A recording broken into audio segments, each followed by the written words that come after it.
UDF ഭരണത്തിന്റെ കെടുകാര്യസ്ഥത മൂലം മുടങ്ങിക്കിടന്ന പദ്ധതി ഈ പദ്ധതി യാഥാർത്ഥ്യമാക്കാൻ അന്ന് ഡൽഹിയിൽ പോയി ചർച്ച ചെയ്ത് കൂടുതൽ പണം തരാൻ സാധിക്കില്ല എന്ന് കേന്ദ്ര സർക്കാർ അറിയിച്ചു. ഇന്ത്യയുടെ ചരിത്രത്തിലാദ്യമായി ഒരു ദേശീയപാത വികസനത്തിന് വേണ്ടി ഒരു സംസ്ഥാന സർക്കാർ പണം ചെലവഴിച്ചു 5600 കോടി. പിന്നീട് അത് കിഫ്ബി ഫണ്ടായിട്ട് പോലും അതിനെ കടമെടുപ്പ് പരിധിയിൽ ഉൾപ്പെടുത്തി. അതിന്റെ ഇരട്ടിയായി 12000 കോടിയായി. എന്നിട്ടും ഗവൺമെന്റ് മുന്നോട്ട് പോയി. ഇതിന്റെ ഓരോ കാര്യങ്ങളിലും എല്ലാ നിലയിൽ ഇടപെട്ടു. സംസ്ഥാന സർക്കാരിന്റെ മികച്ച പ്രവർത്തനം എന്ന് പറഞ്ഞത് കേന്ദ്ര ഗവൺമെന്റാ.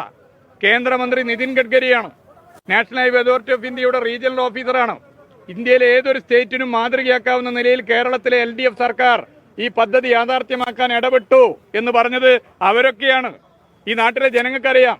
NH66 മറ്റ് സ്റ്റേറ്റിൽ ഒച്ചിന്റെ വേഗത്തിൽ നീങ്ങുമ്പോൾ കേരളത്തിൽ അതിവേഗം അത് മുന്നോട്ട് പോകുന്നു എന്ന് പ്രഖ്യാപിച്ചത് ദേശീയ മാധ്യമങ്ങളാണ്. അങ്ങനെ പോയൊരു പദ്ധതിയിൽ ഇത്തരമൊരു നിലപാട് സ്വീകരിക്കുന്നത് ശരിയാണോ? പൊതുമരാമത്ത് വകുപ്പ് മന്ത്രി മുഹമ്മദ് റിയാസ് എന്നുള്ളതല്ല ഇവിടെ പ്രശ്നം. പൊതുമരാമത്ത് വകുപ്പ് മന്ത്രിയെ ഒഴിവാക്കി കേരളത്തിൽ ദേശീയപാത വികസന പദ്ധതികളുടെ പരിപാടികളിൽ ഒരു കാലത്തും ചെയ്യാത്ത കാര്യം പകരം BJPയുടെ സംസ്ഥാന പ്രസിഡന്റിനെ ആ പരിപാടിയിൽ ഉൾപ്പെടുത്തി. സംസ്ഥാന സർക്കാരിന്റെ എത്രയെത്ര പദ്ധതികൾ ഉദ്ഘാടനം ചെയ്യപ്പെട്ടിട്ടുണ്ട്. MV ഗോവിന്ദൻ മാഷ് ആ പദ്ധതിയുടെ പേരിൽ സ്റ്റേജിൽ ഇരുന്നിട്ടുണ്ടോ? വിളിച്ചു വരുത്തി പേര് ഉൾപ്പെടുത്തിയിട്ടുണ്ടോ? ബിനോയ് വിശ്വത്ത് ഉൾപ്പെടുത്തിയിട്ടുണ്ടോ? ഇത് എന്ത് രീതിയാണ്? അതിന് പിന്നെ BJP സ്റ്റേറ്റ് പ്രസിഡന്റ് പറഞ്ഞ ചില മറുപടിയൊക്കെ എന്റെ ശ്രദ്ധയിൽപ്പെട്ടു. തൽക്കാലം അതിനൊന്നും മറുപടി പറയാൻ ഉദ്ദേശിക്കുന്നില്ല. ആ സംസ്കാരമല്ല ഞങ്ങളെ സംസ്കാരം. അല്ല, അതിനൊന്നും ഇപ്പൊ മറുപടി വെറുതെ പറഞ്ഞു പോകാൻ തയ്യാറല്ല. ഇതൊക്കെ ജനം കാണുന്നുണ്ട്. ഇത് LDF സർക്കാരിനെയോ പൊതുമരാമത്ത് വകുപ്പ് മന്ത്രിയെയോ മുഹമ്മദ് റിയാസിനെയോ അപമാനിച്ച പ്രശ്നമല്ല, കേരളത്തെ അപമാനിച്ച പ്രശ്നമാണ്. കേരളം ജനാധിപത്യപരമായി തെരഞ്ഞെടുത്ത ഒരു സർക്കാരാണ്. ആ സർക്കാരിന്റെ മന്ത്രിയെ, ആ സർക്കാരിന്റെ ഭാഗമായി ഉള്ള ആളുകളെയൊക്കെ ഒഴിവാക്കിയതാണ് പ്രശ്നം.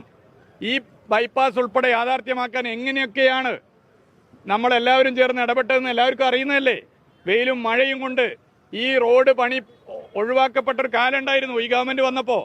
എങ്ങനെയാണത് മാറിയെന്ന് എല്ലാവർക്കും അറിയില്ലേ? എല്ലാവർക്കും അറിയുന്ന കാര്യമാണ്. അപ്പോൾ അതിൽ കൂടുതൽ കാര്യങ്ങളിലേക്ക് പോകണ്ട. ഉദ്ഘാടനം ഇവിടെ നടക്കട്ടെ. ഈ റോഡ് യാഥാർത്ഥ്യമാക്കാൻ വേണ്ടി കഠിനാധ്വാനം ചെയ്ത ഇവിടുത്തെ MLA മാരുണ്ട്, ഇവിടുത്തെ സാമൂഹിക രാഷ്ട്രീയ പ്രവർത്തകരുണ്ട്, എല്ലാവരും ഉണ്ട്.